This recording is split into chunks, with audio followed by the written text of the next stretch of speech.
Hello， 大家好，我係阿咪啊。今日又係介紹租盤單位啊。前兩日我哋發佈嘅嗰個上城2+2房嘅嗰個單位咧，已經賣咗㗎啦，真係好快手啊！係我哋一個老客戶嚟嘅，佢比較熟悉呢一邊，佢呢邊咧都有樓嘅。當佢睇到我條片嘅時候咧，佢就知道呢間係真正嘅筍嘢啦，咁就即刻讓我睇樓，即刻就落訂啦，非常之爽快。不過咧都有好消息嘅，因為佢買到嚟咧就正係打算攞嚟放租嘅。咁大家可以留意關注下呢間屋啦，可以睇翻我上一條片咧去了解翻呢間屋嘅。想租呢度嘅話咧，可以提前 book 定阿咪啦。呢度配套真係好齊全。樓下就係巴士站，對面萬文匯，右手邊咧就係保利國際廣場同埋兒童公園啊。咁住喺呢度當然係非常之適合啦。咁好啦，言歸正傳，今日我哋要介紹嘅租盤咧就喺我哋身後嘅萬文匯隔離啊，就係我哋中海世紀匯呢一個小區啦。白色嘅呢一紮小區都係非常之唔錯嘅，位置極好，因為佢對面咧就係保利國際廣場同埋兒童公園啊。中海世紀匯咧兩個租盤。86個方做到3房2廳2衛，非常之實用啊！咁佢嘅花園咧喺港口嚟講咧係 No.1 嘅，非常之靚嘅小區。一陣咧我就會俾大家睇下噶啦。咁而家都係按慣例啦，我哋即刻俾大家睇下周圍嘅配套環境到底點樣先。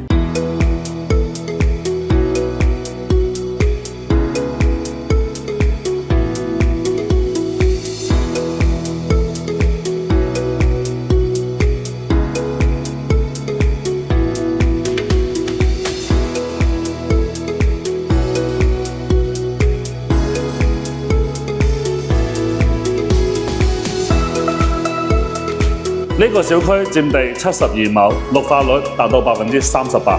小區配有泳池及涼亭、兒童遊樂區、網球場、有氧跑道等等。人車分流，由9棟小高層住宅及3棟公寓組成。2021年收樓，至今5年幾嘅樓齡。住宅只有2種戶型，75平方嘅2房，以及86平方嘅3房。住宅係11層低密度小高層，一梯兩戶，有天然氣。公寓全部都係複式㗎，有20平方米至64平方米，1房到3房。中海世紀匯無論係住宅定係公寓，全部都係帶裝修交付嘅。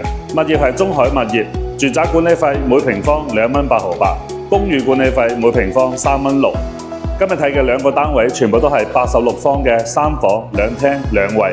大家私嘅呢套係9樓，總層高係11樓，呢套租金2500蚊。如果你睇啱，我可以再幫你傾少少。呢個單位無論係裝修定係家私，全部都好新㗎。86方做3房，仲有2個衛生間。最難得嘅係設計成南北對流嘅戶型啊！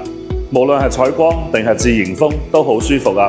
住低密度嘅小區就係唔需要等電梯，呢樣嘢特別好。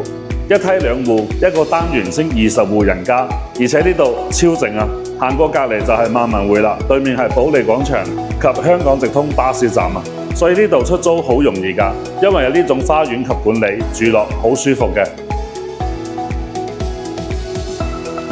我哋而家睇下第二套單位，第二套單位咧都係好新嘅，不過佢就冇家私電器嘅。而家租緊2100蚊。如果特別中意，我哋可以同業主去傾下，睇下佢可唔可以配齊家私電器俾你。不過如果你配齊嘅話，租金係會貴多300-400蚊㗎，咁就同第一套差唔多㗎啦。因為呢個小區住宅租盤就係呢個價，基本上有家私電器嘅都冇低於2300蚊嘅。